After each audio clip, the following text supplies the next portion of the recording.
जोशीमठ को लेकर आगाह करने वाली रिपोर्ट लगातार आती रही है, लेकिन सुस्त सिस्टम उन रिपोर्ट्स पर कुंडली मारकर सोता रहा। जोशीमठ में बड़ी इमारतें, होटल्स खड़े होने दिए गए, जोशीमठ में प्रोजेक्ट चलने दिए गए। सरकारों और सरकारी विभागों की आपराधिक मौन सहमति का नतीजा आज पूरा जोशीमठ उठा रहा है। कहाँ जाएंगे? इतना बड़ा घर बार बनाया छोड़। भगवान है, नरसिंह भगवान, कहाँ जाएंगे बताओ? घर बार तो कहाँ है, अब सब डूब गया। भगवान भरोसे छोड़ दिए गए शहर में अब तक रहा सुकून जब धंसने लगा। अब चाहे तो हम कहाँ जाएंगे? आसरा फिर भगवान का।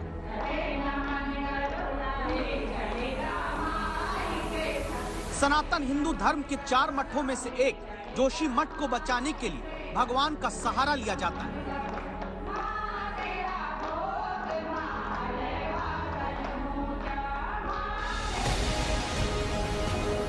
जनता भगवान भरोसे इसीलिए क्योंकि जिन्हें जोशी मठ को बचाना है उन्होंने तो 4.5 दशक में कभी आंख भी नहीं खोली।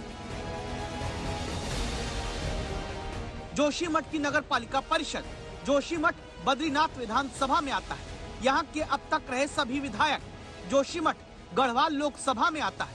यहाँ के अब तक रहे सभी सांसद जोशीमठ जिस उत्तराखंड में आता है। यहाँ पर अब तक की सभी सरकारें, किसी ने भी 47 साल में आंख खुली रखी होती तो जोशीमठ आज रो नहीं रहा होता। अब क्या लेके जाएंगे हम?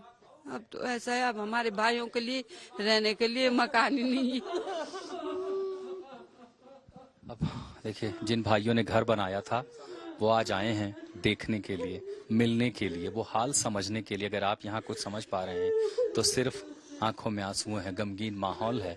वो इसलिए क्योंकि सपना था एक साथ रहने का, अरमान था परिवार के साथ समय बिताने का। लेकिन जब आप आज यहाँ देख पा रहे हैं तो यहाँ सिर्फ और सिर्फ आंसुओं का सैलाब है। परिवार रो रहे हैं क्योंकि अब घर छोड़ना है, घर गिरने वाला है। सुप्रीम कोर्ट तक जब मामला पहुंचता है तो देश की सर्वोच्च अदालत भी कहती है कि देश में लोकतांत्रिक तरीके से चुनी हुई संस्थाएं हैं जो ऐसे मामलों का निपटारा कर सकती हैं। दस्तक देता सवाल है, क्या उन्हीं संस्थाओं ने जोशी मठ में अपनी जिम्मेदारी निभाई? आप लोग तुरंत इस जगह को छोड़ दें। आप लोग भी से आज बंद रखें और छोड़ दें। जिन लोगों के यहाँ नजदीक घर हैं, ये दोनों होटल आज डिस्ट्रॉय किए जाएंगे। पीछे आ जाए भाई, पीछे आ जाओ, सारी पीछे आ जाओ ना। आप इस जगह को खाली करें। यहाँ पे हाथ में लाउड स्पीकर लेकर प्रशासन के लोग जोशी मठ में वो जगह खाली करा रहे हैं जहाँ डर है कि सबसे पहले जमीन धंसती जाने की वजह से ये 2 होटल गिरकर आसपास बड़ा नुकसान कर सकते हैं। देखिए, जहाँ 2 होटल की दीवार के बीच आने जाने का रास्ता था वो खत्म हो चुका है। होटल की दीवार झुककर दूसरे के सहारे है। ये गिराना इसलिए जरूरी है क्योंकि ये एक दूसरे के ऊपर पहले इनमें गैप था, अब ये एकदम चिपक गई हैं क्योंकि क्रैक के और जो सिंकिंग हो रहा है उस रीजन से, तो इसलिए इनको गिराना बहुत जरूरी है। देश में हमेशा कहीं कुछ होता है तो गिराने के लिए सब सक्रिय हो जाते हैं, लेकिन बनने ही क्यों दिया गया का जवाब कोई नहीं देता। जिस जोशीमठ में 1976 से सरकारी रिपोर्ट कहती रही कि लैंडस्लाइड के मलबे पर बसे जोशीमठ में ज्यादा निर्माण कार्य खतरे की वजह बनेगा, पानी सही से नहीं निकलेगा तो मिट्टी धंसने लगेगी, मिट्टी का वजन उठाने की क्षमता, जमीन की स्थिरता की जांच के बाद ही निर्माण की इजाजत मिले, वहाँ 47 साल तक पार्षद से लेकर मुख्यमंत्री तक क्यों आंखें बंद किए रहे?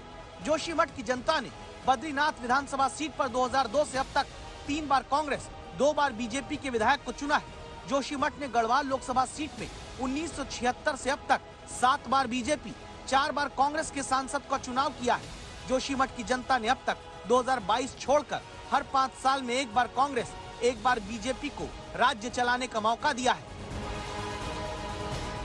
लेकिन जिस जनता ने संघर्ष करके अपने सपनों को पूरा करने वाला अलग राज्य चुना, उन्हें क्या पता था कि एक दिन पूरा शहर धीरे धीरे धंसते हुए इस कगार पर आ जाएगा कि सरकार कहेगी घर खाली करना है। कहाँ जाना? किसके घर में जाना? कहीं उन्होंने इंतजाम कर रखा हमको, आपने बताइए। कहीं ना कहीं कैंप लगाया हुआ है, वहाँ रहने की व्यवस्था है। अरे एक कमरा देंगे तो उसमें इतना सामान आएगा? मजाक बना रखा है उन्होंने। नेताओं के चक्कर में हम लोगों को पिसा जा रहा है। सुनिए मेरी बात, आज कान खुल के सुन लो। लाल निशान से क्या होगा? उन्होंने, प्रशासन ने हमको लेबर दे रखे, गाड़ी दे रखे, सामान ले जाने के लिए मदद चाहिए आपको, बगैर वो सामान कैसे जाएगा? हमारे नेता हैं वो भी दोषी है। किसने आदेश किया ये 7 मंजिला मकान का? ये आदेश किसने दिया? तोड़ने का आदेश कौन दे रहा है? बनाने का आदेश किसने दिया? सच्चाई यही है कि किसी चट्टान नहीं बल्कि रेत और पत्थर के मलबे के ऊपर बसे जोशीमठ में इलाके की नगर पालिका परिषद से लेकर पहले लखनऊ और फिर देहरादून से चलती रही सरकारों ने आंखें बंद रखी। आशुतोष मिश्रा हमारे साथ लगातार हमारे सहयोगी मौजूद हैं। आशुतोष, वहां पर कुछ टीम भी पहुंची है, अगर आप तस्वीरों में दिखा पाए क्या हलचल वहां?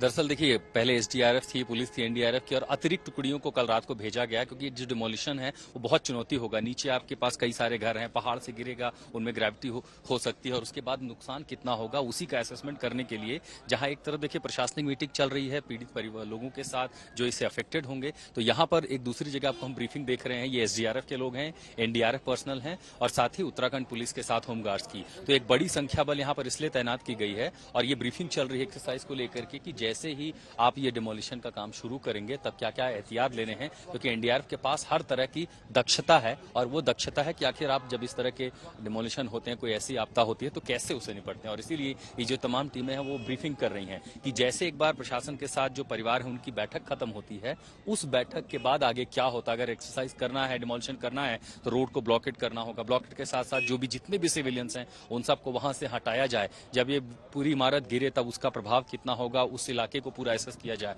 और इसीलिए दो तरफ आप समझिए आज का दिन बेहद महत्वपूर्ण है। और दरअसल अभी जो जानकारी मिले वो ये कि प्रशासन भी ये चाहता है कि इसके पहले तेज बरसात हो या बर्फबारी हो, बर्फ जमती है वो और बाद में पानी का रिसाव करेगी, उसके पहले इस कार्रवाई को पूरा कर लिया जाए, क्योंकि बिल्कुल, यानी तैयारियों का यहाँ पर जायजा लिया जा रहा है। बहुत बहुत शुक्रिया आशुतोष तमाम जानकारी के